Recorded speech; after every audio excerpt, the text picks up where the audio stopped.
खबर यूपी के झांसी से है, जहां भारतीय पुलिस सेवा के पूर्व पुलिस महानिदेशक महेंद्र मोदी का आज संघर्ष सेवा समिति कार्यालय में आगमन हुआ। महेंद्र मोदी जल संरक्षण के प्रयासों के कारण जल गुरु के रूप में विख्यात हैं। वर्तमान में वह जल संरक्षण सलाहकार के रूप में भी प्रदेश सरकार का सहयोग कर रहे हैं। वर्ष 2008 में जब वे झांसी में पुलिस उप महानिरीक्षक के पद पर तैनात थे, तभी उन्होंने जल संरक्षण को लेकर अपने प्रयास शुरू किए। इसका प्रारंभ उन्होंने अंबाबाई, गौशाला, रक्षा आदि क्षेत्रों से किया और सीमांचल में कई स्थानों पर जल संरक्षण का कार्य कर जल स्तर बढ़ाने में अभूतपूर्व उपलब्धियां प्राप्त की, जिससे सैकड़ों की संख्या में लोग लाभान्वित हुए। झांसी के बाद वे अन्य जनपदों में भी निरंतर जल संरक्षण पर कार्य करते रहे। सेवानिवृत्त होने के बाद लखनऊ में उन्होंने आधुनिक प्रयोगशाला का निर्माण कर जल संरक्षण, जल स्तर बढ़ाना और जल की शुद्धता पर काम किया। उनके उत्कृष्ट प्रयासों को देखते हुए प्रदेश सरकार द्वारा उन्हें जल संरक्षण सलाहकार नियुक्त किया गया। संघर्ष सेवा समिति कार्यालय पर जल संरक्षण के विषय पर चर्चा करते हुए महेंद्र मोदी ने बताया कि बुंदेलखंड जैसे सूखाग्रस्त क्षेत्र में जल स्तर बढ़ाना कठिन कार्य नहीं है। बुंदेलखंड में बड़े स्तर पर जल ग्रहण क्षेत्र स्थापित किया जा सकता है, जहां वर्षा के जल को एकत्रित कर उसे शुद्ध जल के रूप में परिवर्तित कर पीने एवं रसोई में उपयोग किया जा सकता है। साथ ही लोग इस कार्य को करके आर्थिक लाभ भी ले सकते हैं। उनका लक्ष्य है कि वे 71 लाख परिवारों को इस संबंध में रोजगार देकर स्वास्थ्य और आर्थिक स्थिरता प्रदान करने का प्रयास करेंगे। उन्होंने बताया कि आदर्श सिंचाई के लिए ड्रिप इरिगेशन सिस्टम बहुत उपयोगी है। इस पर भारत सरकार सब्सिडी भी दे रही है। हमारे किसानों को इस विधि का प्रयोग करना चाहिए, जिससे जमीन उपजाऊ व फसल समृद्ध हो सके। यह समय जल संरक्षण के विषय पर पुनर्जागरण काल के समान है। हमें इस विषय पर जागरूक होना होगा, अन्यथा जल की समस्या बहुत विकराल रूप धारण कर लेगी। समाज में जागरूकता फैलाने के लिए उन्होंने ए मेरे प्यासे वतन नामक पुस्तक भी लिखी है, जो प्रभात प्रकाशन के माध्यम से जल्द ही बाजारों में उपलब्ध हो जाएगी।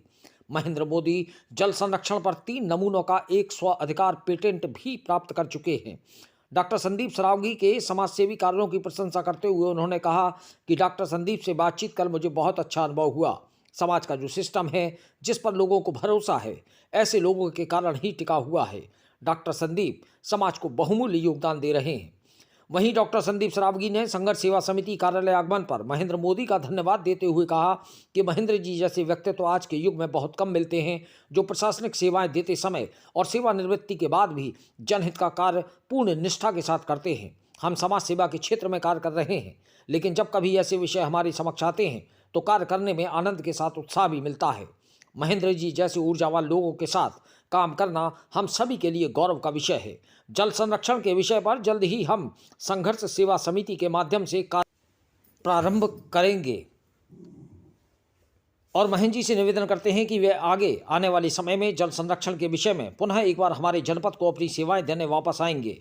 इस अवसर पर अशोक अग्रवाल काका जी, डॉक्टर रामकुमार खरे, रामनिवास झा, शारदा शंकर सिंह, विशाल गुप्ता, धर्मेंद्र नामदेव, संदीप नामदेव, अनुज प्रताप सिंह, बसंत गुप्ता, सुशांत गेड़ा, राकेश अहिरवार, राजू सेन, चंदन पाल, अनिल वर्मा आदि मौजूद रहे। झांसी से दीप न्यूज के लिए दीपक चंदेल की रिपोर्ट। मैं महेंद्र मोदी हूं, IPS 1986 batch Uttar Pradesh cadre. 4 साल पहले DGP रैंक से उत्तर प्रदेश से सेवानिवृत्त हुआ और जल संरक्षण अभियान हमारा 2016 से झांसी से शुरू हुआ और 2008 से झांसी से शुरू हुआ, यानी 16 वर्षों तक, और ये अब पूरा राष्ट्रव्यापी चल रहा है। तो बुंदेलखंड जैसे सूखाग्रस्त क्षेत्र हैं, इनमें जल स्तर को बढ़ाने के लिए क्या प्रयास किए जा सकते हैं? जिस बुंदेलखंड को सबसे बड़ी समस्या लोग समझते हैं, वहाँ सबसे आसान है जल संरक्षण करना। ये मैंने करके दिखाया है कई जगहों पर, क्योंकि यहाँ पर वाटर कैचमेंट एरिया, जल ग्रहण क्षेत्र बहुत ज़्यादा है, यानी आबादी का जो प्रतिशत है वो कम है, घनत्व कम है, इसलिए बहुत आसान है यहाँ पर करना और कई मॉडल्स हैं उसके लिए। कई समस्याओं के लिए पुनर्जागरण काल आया, तो क्या अभी जो समय चल रहा है, ऐसे जल समृद्धि के लिए पुनर्जागरण काल कहा जा सकता है? मेरे विचार से हाँ, मेरे मोदी मॉडल से जो मैंने विकसित किया है, जिसमें 8 मॉडल मैंने विकसित किया है, देश का जल संरक्षण के क्षेत्र में पुनर्जागरण काल आ चुका है।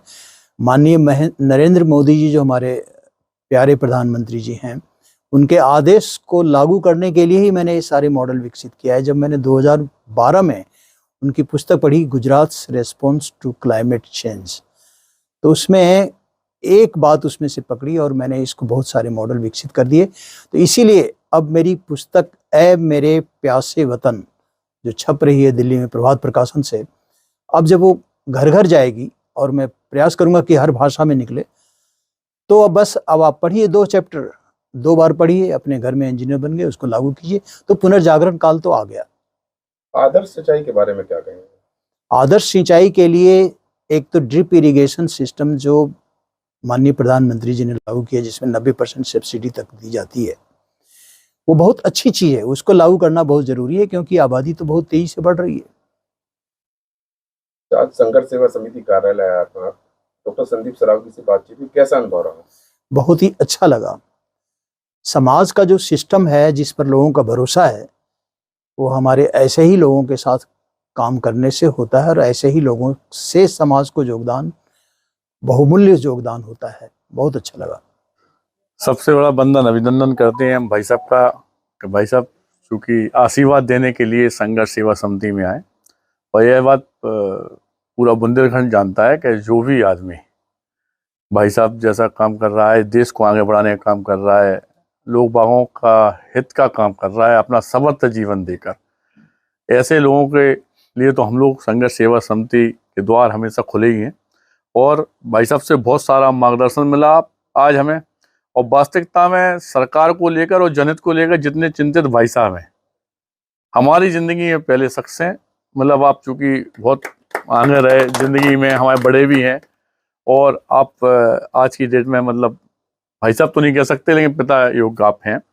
लेकिन जिस तरह का आपका संघर्ष है, इस तरह से हम बहुत ज़्यादा भाई साहब की सराहना करते हैं, और इस बात का विश्वास दिलाते हैं कि भाई साहब का जब भी आदेश होगा, क्योंकि भाई साहब को बताना चाहते हैं कि हम लोगों ने भी सब परिवार अपना जीवन समर्पित सिर्फ जनहित में कर रखा है। तो आने वाले दिनों में जो भाई साहब कहेंगे, क्योंकि भाई साहब का आदेश और भाई साहब के लिए घर हमारा या ऑफिस हमारा या हम संघर्ष सेवा समिति परिवार सारे सदस्य जब भाई साहब कहेंगे तब आपके साथ खड़े हैं। और बहुत बहुत धन्यवाद भाई साहब का करना चाहते हैं कि आपका आशीर्वाद आज हमें मिला। Thank you.